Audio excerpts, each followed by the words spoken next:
Good evening. Welcome to my little description of how I would play Yomi, which is a bit different than most people. Yomi, the Oni Kings. Most of Yomi videos and guys and things are about this man. He's very big. He has a helmet with a face mask. He's a spooky boy. Also, there's like a bunch of shitheads in voice chat with me who are literally going to be on the videos, so watch out for that. So, the basic Yomi plan is you get a big blast for your Dioni, and you take these men, and you take provinces with them, and you fight people with them. However, this tends to have a big problem, which is that they are demons. And there is a magical item.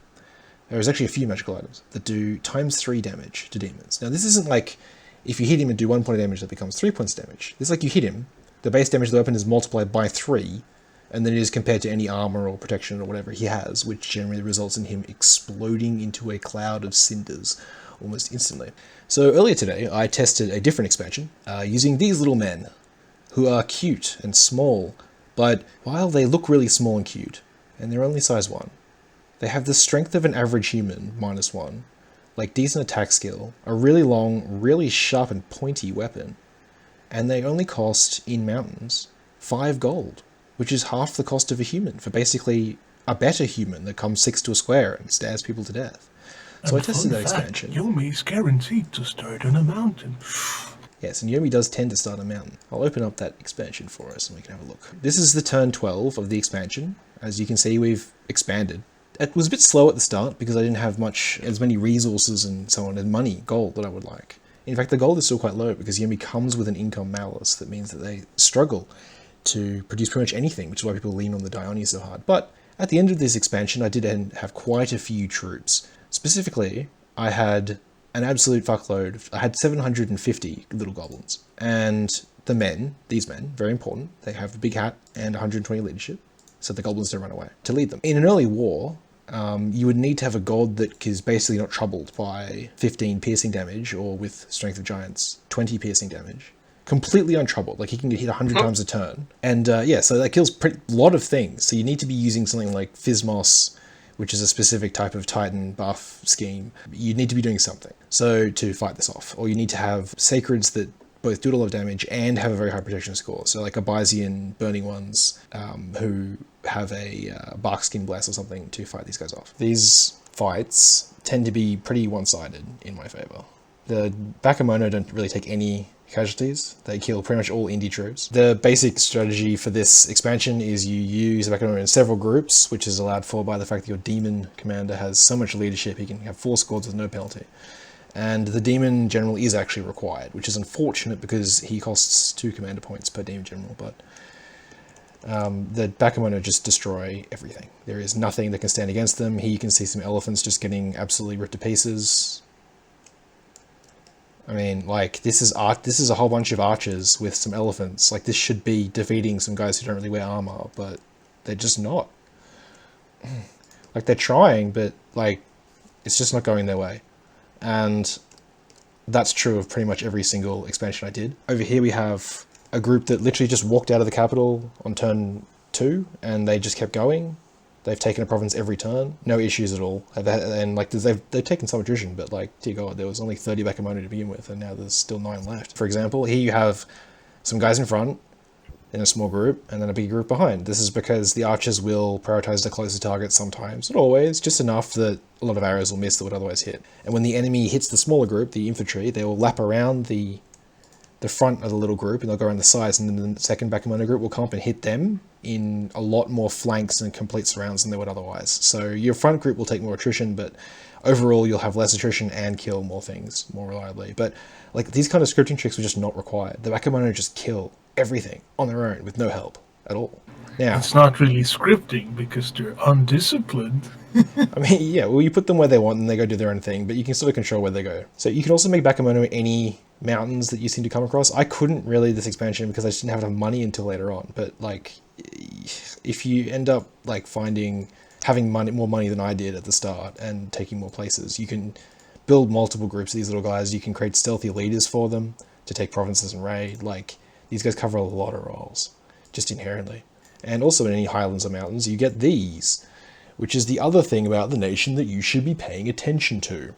These guys cost 65 gold. They do not have, unlike most other cheap mages, a research malice. They just have some swamp survivals and things. So they have 9 research ability plus 3 for your magic skills, because of course you've taken magic skills, right?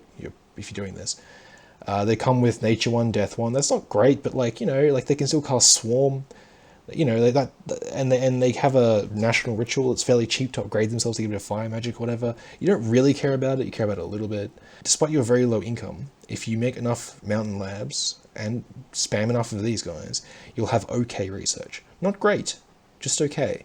But okay is pretty good for Yomi, because you have some other things that you can do with that research that most Yomis don't do, because they're busy buying these guys who are quite bad at research. It costs so much money that you don't end up having a lot of money to spend on these guys. Now, you might look at this guy and go, he sucks. And I mean, yeah, sure, he's old. He has like some paths that aren't super useful at first glance, but his randoms are mostly useful. Earth gives you Earth 2, which you can use with Earth Power or with an Earth Gem to cast Strength of Giants on your Bakemono, which makes them a lot better. And is a big enough AoE that a few of these guys can cover like hundreds of Bakemono very easily.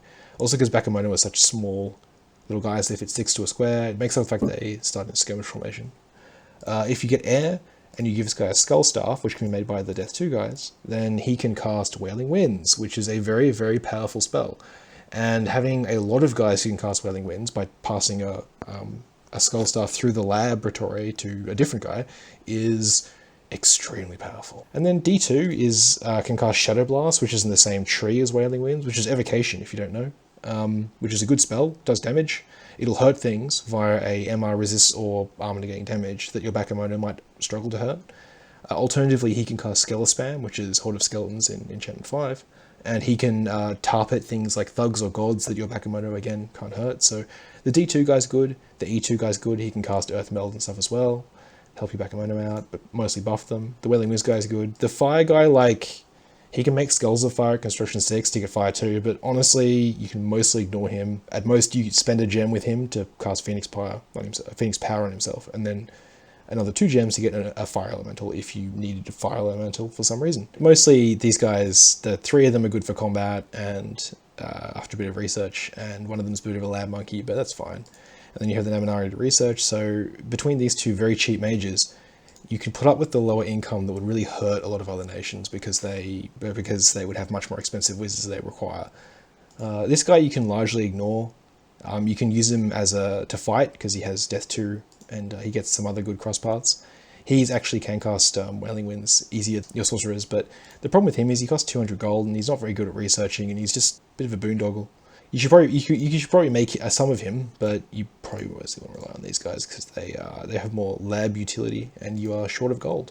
I said that everyone focuses on this unit, and you shouldn't just focus on this unit, but the fact is once you have some research, they get stronger at thugging. Once the enemy is expecting hordes of Bakemono, they get stronger at thugging. When you're using spells like Wailing Winds, they get stronger at thugging. So you can thug these men out. You can use the Naminari to make them gear and get them some buff spells for themselves, and you can walk them at the enemy, and when the enemy is expecting 1,000 Bakemono, instead the Bakemono will retreat, and this guy steps forward, and they fight the Dione, and they lose. And that is really cool. Perhaps the most important part. It is easy to kill a Dione if the Dione is alone, because what else are they gonna send at you? The Dione, probably. But if there's 1,000 Bakemono, then you have to deal with the 1,000 Bakemono. But the things to deal with 1,000 Bakemono don't deal with the Dione. And that's the point, isn't it? Well, it gives you a bit of strategic flexibility that you otherwise lack on the nation, which is good. Anyway, so these guys, as I said, they turn into another guy that you can... But overall, it isn't that great. So you maybe don't want to cast Hanya Pact at all. Maybe you cast it a little bit. Maybe it gives you some cross path you need, but honestly, it's not a big thing. Mostly just the fact that they are a woman who costs 65 gold for 2 paths, good research is just fine. They can cast some swarm if you need to, they can do whatever, but mostly they exist for their delicious books. Books. And yeah, so the other thing is you can expand with these little assholes, and you can take provinces with them, any kind of province really, it doesn't matter. But they absolutely do work versus player armies as well. They straight up will kill all kinds of sacreds, some kinds of thugs, some kinds of gods.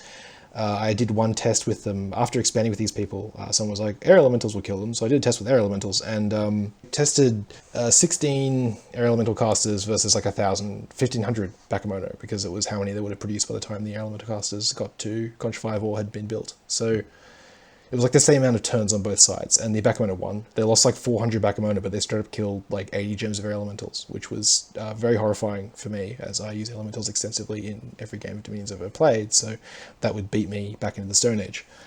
The final thing is, here I've taken order. Like, I've taken a bunch of other scales, but none of them matter except for magic and order. You need order for maxing out your Bakemono production. You get far fewer Bakemono because they cost rec points still, if you don't have order. It doesn't let you get as many, it doesn't let you expand as fast, it's just not as good. And you need magic to make your Naminari useful, because otherwise they're just not as good. If they're in Drain, they're useless because they're not big enough wizards. You know, same with these guys. They're low RP dudes, and you are not going to have enough of them to make up for any magic loss. So you need magic 3, and you probably need order 3. But you know, these guys hate Order 3. They love Turmoil. They love Chaos. And same with Oni. You don't even get Oni in Order 3. They don't show up. Like, they don't show up. You're, like, stuck with your Bakemono and stuff. And for many people, that'll be a deal breaker because Yomi's the Oni nation. But I really enjoyed having no Oni in this expansion. Like, it was easier. Because the Oni aren't increasing unrest everywhere. They aren't causing problems. They aren't being Oni. You know, I had steady gold because my unrest wasn't constantly spiking from Oni marching through my lands. I didn't have to try to like march little patrol groups around to clean up the Oni mess. And as a result, I had more troops to do what I wanted to do, which was expand. And I feel like that's a perfectly fine reason to take Order 3. The gold you lose from the direct loss from the scale of Turmoil, the minus 9% or whatever, that's not a big deal.